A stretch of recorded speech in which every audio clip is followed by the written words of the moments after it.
بہت عرصہ پہلے ایک گاؤں میں جو ندی سے زیادہ دور نہیں تھا، ایک مہربان سپاہی دھول بھری گلی سے نیچے جا رہا تھا۔ اس کی حرکت سست تھی کیونکہ وہ سارے دن سے چل رہا تھا۔ اسے ایک اچھا گرم کھانا کھانے کے علاوہ اور کچھ پسند نہیں تھا۔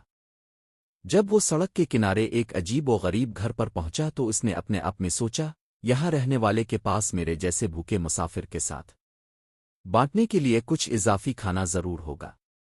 میرا خیال ہے میں جا کر پوچھوں گا۔ اور یوں سپاہی گوبیوں، آلووں، پیازوں اور گاجروں سے بھرے باغ سے گزرتے ہوئے لکڑی کے دروازے کی طرف بڑھ گیا۔ گھر کے سامنے پہنچ کر جیسے ہی دستک دینے کے لیے اس نے ہاتھ بڑھایا تب دروازہ اچانک کھل گیا۔ دوسری طرف ایک بوڑھا آدمی کھڑا تھا۔ اس کے ہاتھ کولہوں پر تھے اور اس نے تیوری چڑھائی ہوئی تھی۔ تم کیا چاہتے ہو؟ بوڑھے نے بدتمیزی سے کہا۔ پھر بھی سپاہی اسے دیکھ کر مسکرایا۔ ہیلو، میں ایک گاؤں کا سپاہی ہوں جو یہاں سے زیادہ دور نہیں ہے۔ میں آپ کے پاس یہ پوچھنے آیا ہوں کہ کیا آپ کے پاس کوئی کھانا ہے جو آپ دے سکتے ہیں؟ بوڑھے نے سپاہی کو اوپر نیچے دیکھا اور بہت دو ٹوک جواب دیا۔ نہیں، اب چلے جاؤ۔ سپاہی اس سے باز نہ آیا۔ اس نے ایک بار پھر مسکرا کر سر ہلایا۔ میں دیکھ رہا ہوں، میں صرف اس لیے پوچھ رہا ہوں کہ میرے پاس اپنے پتھر کے سوپ کے لیے کچھ اور اجزا ہوں گے، لیکن میرا اندازہ ہے کہ مجھے یہ سادہ ہی کھانا پڑے گا، اگرچہ اتنا ہی مزیدار۔ بوڑھے نے بھنویں اچکا لے۔ پتھر کا سوپ؟ اس نے پوچھا۔ جی جناب، سپاہی نے جواب دیا۔ اب اگر آپ مجھے جانے کی اجازت دیں گے۔ سپاہی راستے کے بیچ میں چلا گیا اور اپنے سامان میں سے ایک لوہے کی دیگچی نکالی۔ ایک بار جب اس نے پانی سے بھر لیا تو اس کے نیچے آگ لگانے لگا۔ پھر بڑے اہتمام کے ساتھ اس نے ریشم کے تھیلے سے ایک عام سا نظر آنے والا پتھر نکالا اور آہستہ سے اسے پانی میں گرا دیا۔ بوڑھا حیرانی سے اپنی کھڑکی سے یہ سب دیکھ رہا تھا۔ پتھر کا سوپ؟ اس نے خود سے پوچھا۔ یقیناً ایسی کوئی چیز نہیں ہے۔ اور تھوڑی دیر بعد سپاہی کو ایک چھوٹی سی چھڑی سے پانی ہلاتے دیکھ کر بوڑھا آدمی باہر نکلا اور سپاہی سے پوچھا، تم کیا کر رہے ہو؟ سپاہی نے اپنے برتن سے نکلنے والی بھاپ کی سونڈ لی اور اپنے ہونٹوں کو چاٹتے ہوئے کہا، مجھے پتھر کے سوپ سے زیادہ کوئی چیز پسند نہیں ہے۔ اس نے پھر بوڑھے کی طرف دیکھا اور کہا، یقیناً تھوڑے سے نمک اور کالی مرچ کے ساتھ پتھر کے سوپ سے کم ہی چیزیں بہتر ہیں۔ ہچکچاتے ہوئے بوڑھا اندر گیا اور نمک اور کالی مرچ لے کر آہستہ آہستہ سپاہی کے حوالے کر دیا۔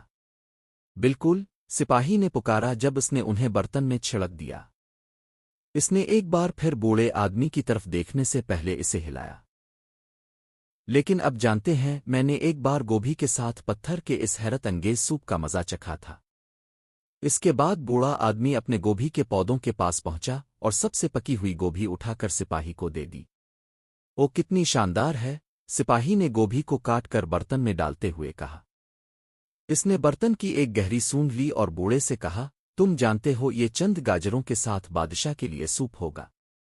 بوڑھے نے سوچتے ہوئے کہا، مجھے لگتا ہے کہ میں کچھ گاجر لا سکتا ہوں۔